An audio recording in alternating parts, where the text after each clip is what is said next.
नमस्कार। आज हम केमिकल काइनेटिक्स में रेट लॉ को एक्सपेरिमेंट्स के थ्रू कैसे डिटरमाइन किया जाता है उसके ऊपर बात करेंगे। अब तक हमने हमेशा रेट लॉ के बारे में कहा कि एक्सपेरिमेंटल है और हमेशा लिखी हुई आती थी और हम उससे न्यूमेरिकल्स कर रहे थे। आज हम रेट लॉ लिखना सीखेंगे कि एक्सपेरिमेंट की मदद से रेट लॉ कैसे लिखी जा सकती है। देखिए यहाँ पे देखिए, ये एक मेथड है, इसके ऊपर अपन बात करते हैं। मान लीजिए एक रिएक्शन है, इस रिएक्शन के लिए 3 एक्सपेरिमेंट्स किए गए, जहाँ पे एक बार NO की इनिशियल कंसंट्रेशन ये रखी गई, एक बार इसकी इनिशियल कंसंट्रेशन ये रखी गई तो इनिशियल रेट ये आई, एक बार इसकी इनिशियल कंसंट्रेशन ये रखी गई और इसकी इनिशियल कंसंट्रेशन ये रखी गई तो रेट ये आई। सिमिलरली ये 3 एक्सपेरिमेंट्स किए गए पर इनिशियल कंडीशन, इनिशियल कंसंट्रेशन के साथ। कुछ समय के बाद ये खत्म हो रहे होंगे, कुछ समय के बाद खत्म हो रहे होंगे, उससे कोई लेना देना नहीं। इनिशियल कंडीशंस में कंसंट्रेशंस रखकर इनकी रेट कैलकुलेट की गई, जो कि मैथमेटिकली निकाली जा सकती है। प्रीवियस वीडियोज में हम देख चुके हैं। नाउ अब पॉइंट क्या है? पॉइंट ये है कि अगर ये इन्फॉर्मेशन आपको दे दी जाए तो उससे आप एक तो रेट लॉ लिखिए। रेट लॉ क्यों लिखें? क्योंकि एक बार आप रेट लॉ लिख लेंगे या रेट लॉ आपको लिखना आ जाएगा तो फिर आप किसी भी कॉन्सेंट्रेशन पर रेट निकाल सकते हैं। आपको हमेशा इनिशियल कंडीशन पर रहने की जरूरत नहीं पड़ेगी। तो हम वो किस तरीके से इसको सॉल्व करेंगे वो देखिएगा अभी आप। तो पहले हम रेट लॉ निकालेंगे, रेट लॉ के बाद हम K की वैल्यू निकाल लेंगे और K के बाद फिर हमें कोई भी कंसंट्रेशन दे दी जाए तो उस पर हम रेट निकाल सकते हैं। तो सबसे पहले इसको देखकर मैं जो समझ पाता हूं वो ये कि NO और H2 है, एक्सपेरिमेंट्स हमें दिए हैं, हमें ये नहीं बताया गया कि एलिमेंट्री है कि कॉम्प्लेक्स है। तो हम सबसे पहले rate is equals to K, जितना हम जानते हैं। ये एक रिएक्टेंट है NO, हमें नहीं पता कि पावर क्या है, और दूसरा रिएक्टेंट है आपका H2, तो हम यहाँ पे H2 लिख देते हैं। पावर्स के बारे में हमें कोई आइडिया नहीं है तो H2 लिख देते हैं, तो Y लगा देते हैं। ये रेट लॉ आपकी तैयार हो गई। बस X और Y की वैल्यू पता पड़ जाए तो रेट लॉ आपकी तैयार है। अब X और Y की वैल्यू निकालेंगे कैसे? उसके लिए इन्होंने हमें एक एक्सपेरिमेंट प्रोवाइड कर रखा है। सामने देखिए एक्सपेरिमेंट दिया हुआ है। अब इस एक्सपेरिमेंट को यूज़ करके हम निकालने की कोशिश करते हैं। मान लीजिए एक्सपेरिमेंट 2 बाय एक्सपेरिमेंट 1 कर दूँ। क्वेश्चन इज, मैंने ऐसा क्यों किया? कोई भी एक्सपेरिमेंट 2 आपको लेना है तो कोई भी 2 एक्सपेरिमेंट अपन ले लेते हैं। तो एक्सपेरिमेंट 2 बाय एक्सपेरिमेंट 1 की अगर मैं बात करूँ तो एक्सपेरिमेंट 2 इज दिस। इसके लिए जो रेट लिखी हुई है वो लिखी हुई है 10⁻⁻5 और रेट इज इक्वल्स टू, ऊपर देखिए K, NO की कंसंट्रेशन पहले लिखा हुआ है 10⁻³ 10 × 10⁻³ ऊपर X है, और H2 की कंसंट्रेशन है second experiment 10⁻³ power by second experiment की बात कर रहे हैं ये, divide by experiment 1। Experiment 1 is 1.25 10⁻⁻5। Reaction के लिए K हमेशा फिक्स ही रहेगा, कांस्टेंट रहेगा। K केवल टेम्परेचर डिपेंडेंट फैक्टर है, टेम्परेचर से ही डिस्टर्ब होगा, अदरवाइज एक पर्टिकुलर रिएक्शन के लिए K हमेशा सेम रहता है। और एक्सपेरिमेंट 1 में इसकी कंसंट्रेशन है 5 × 10⁻³ और इसकी कंसंट्रेशन है 2 × 10⁻³ पावर बाय। बस अब आपको एक हिंट तो मिल ही गई होगी कि अगर जब मैं इसको सॉल्व करूंगा तो अगर हम जब इसको कट करते हैं तो यहाँ पे तो 4 आ जाएगा, ये कैंसिल हो गया, ये पूरा कैंसिल हो गया। तो हम यहाँ पे लिख सकते हैं 4 इज इक्वल्स टू, इसको जब आप सॉल्व करेंगे तो 2 पावर x।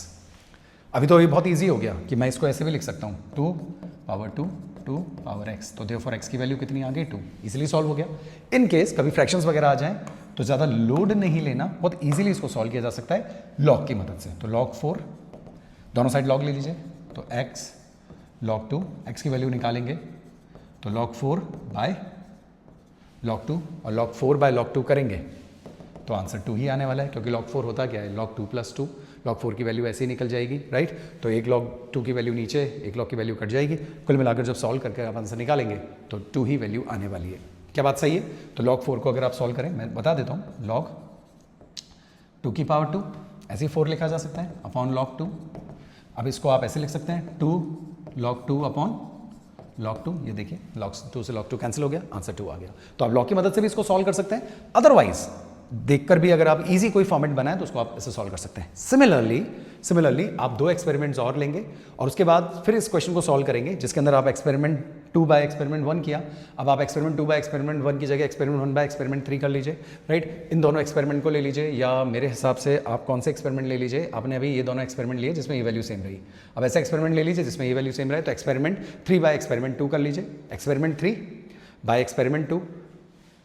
तो यहाँ पे अगर आप गौर से देखें तो एक्सपेरिमेंट 3 बाय एक्सपेरिमेंट 2, राइट? लीजिए मैं कर ही देता हूँ, वैसे तो दिख रहा है आंसर की 1 ही आने वाला है, ठीक है, बट फिर भी समझने के लिए कर लेते हैं। यहाँ पे देखिए, अब एक्सपेरिमेंट 3 बाय एक्सपेरिमेंट 2, ये रहा 3 एक्सपेरिमेंट, 10 × 10⁻⁻5 कांस्टेंट आ चुका है, राइट? कंसंट्रेशन क्या है? 10 × 10⁻³ पावर x और 4 × 10⁻³ पावर y। आई होप आपको दिख रहा होगा, राइट? ये देखिए, divided by experiment second is 10 into 10 to the power -3, sorry rate लिखनी है, rate is experiment 2 5 into 10 to the power -5 के। एक्सपेरिमेंट 2 चल रहा है, 2 की कंसंट्रेशन पहले वाले की 10 into 10 to the power -3 power x और दूसरे वाले की 2 into 10 to the power -3 power y। अब इसको आप गौर से देखें तो यहाँ पे तो 2 आ जाने वाला है, k से k कट गया, यहाँ पे देखें तो ये पूरी चीज़ कट चुकी है, यहाँ पे अगर देखा जाए तो 2 ही आ रहा है और पावर y, तो इसकी पावर क्या होगी 1, तो देखो y इज इक्वल्स टू 1। तो x और y की वैल्यूज़ आपको पता पड़ गई, और क्योंकि अब आपको x और y की वैल्यूज़ पता पड़ चुकी है तो अब आप सिंपल रेट लॉ हो गई, rate is equals to k NO power 2 और H2 पावर 1। ये तो हमारा फर्स्ट केस सॉल्व हो गया। सेकंड केस के अंदर अब हमें k की वैल्यू निकालनी है। हम कोई भी एक एक्सपेरिमेंट ले लेते हैं, हम ले लीजिए, इसकी रेट लिखिए 5 इंटू 10 टू पावर -5, तो रेट है 5 इंटू 10 टू दी पावर -5 के। उसी कंडीशन में NO 10 है -3 और 2 -3, तो ये है 10 इंटू 10 टू दी पावर -3 का स्क्वायर, और दूसरा है 2 into 10 to power -3, 2 into 10 to the power -3 power 1। इसको सॉल्व कर लेते हैं, तो k will be 5 into 10 to power -5 upon this, तो ये 100 हो जाएगा और ये -6 हो जाएगा, तो -6 और 100 -4 और into 2 into 10 to the power -3, तो k is equals to -4 and -3 -7, ऊपर जाएगा +7, तो 5/2 इंटू +7 एंड -5 10 टू पावर 2, तो k will be equals to 2.5 into 10 to the power 2। k है, ऑर्डर ऑफ रिएक्शन ये है, तो यूनिट्स अगर आप सॉल्व भी करेंगे तो आनी तो यही है, moles square -2 litre square second inverse, अगर यूनिट्स टाइम की सेकंड्स में लिखी हुई है। क्यों? क्योंकि ऑर्डर ऑफ रिएक्शन 2 + 1 3 है, 2 + 1 3 के लिए रेट की जो यूनिट्स हम जानते हैं निकालना, उसके हिसाब से आपको पता ही है कि k की, अगर आप यहाँ पे भी सॉल्व करेंगे आंसर वही आएगा, नहीं तो k की यूनिट निकालने के लिए हमने कंसंट्रेशन अपॉन टाइम और 1 - n रखा था। ऑर्डर ऑफ रिएक्शन 3 है तो -2 हो जाएगा, तो मोल्स लीटर्स का सेकंड इनवर्स, ये आपकी k की वैल्यू आ गई। नाउ थर्ड क्वेश्चन है, कोई भी वो आपको कंसंट्रेशन दे दें, उस पर आपको रेट बतानी है। अब क्योंकि एक रिएक्शन के लिए कांस्टेंट तो सेम ही रहने वाला है, तो 2.5 इंटू 10 टू दी पावर 2 ये तो सेम रहने वाला है, और अब हमसे कहा जा रहा है कंसंट्रेशन एक के 12 और एक के 6 -3 रख दी जाए, कोई भी कंसंट्रेशन रख दी जाए, तो इसकी कंसंट्रेशन करें 12 into 10 to the power -3 square लगा देंगे, इनटू इसकी कंसंट्रेशन कही जा रही है आई थिंक 6,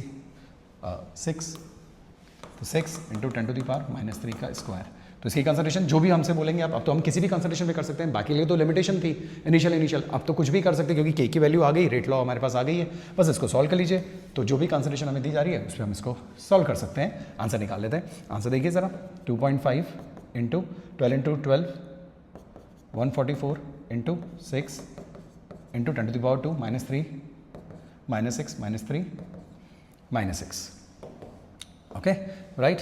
तो कुल मिलाकर यहाँ पे सॉल्व कर लेते हैं थोड़ा सा, 144 इंटू 6 4 से 24, 2 पर 24 25 6 2 पर 6 7 8 864 इंटू 25 कर लेते हैं, 5 4 से 20 2 पर 5 6 32 2 यहाँ पे 3 ऊपर 5 8 43 4 2 8 3 4 2 8 6 2 12 1 8 16 और 1 17, तो 0 9 10 राइट, 10 हो गया और ये 6 हो गया राइट, 7 4 11 1 हो गया और यहाँ पे 2 हो गया राइट। 2.5 मान लूँ तो 2.5 मान लो तो एक पॉइंट लगा लेते हैं, तो आंसर आ जाएगा 2160 इंटू 10 टू दी पावर -6 12 10। अगर इसको थोड़ा सा 2.160 लिख लूँ, ये सॉल्व करने के बाद ये तो 10 की पावर कितनी आ गई, -12 और 2 -10।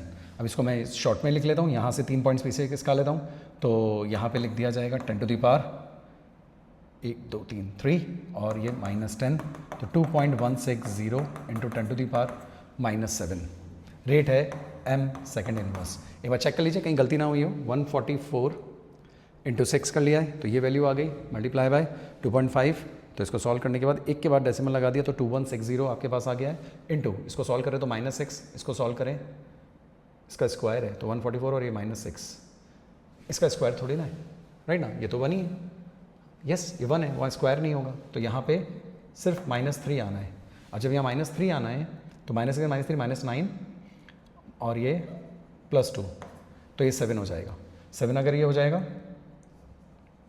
राइट, तो 7 तो ये है ही है, -7 और -7 और ये हो जाएगा आपका +3, तो -7n + 3, -7 + 3 -4, तो -4 m second inverse. This is your correct answer. उम्मीद करता हूँ आपको बात समझ में आई होगी। बहुत बहुत शुक्रिया, धन्यवाद।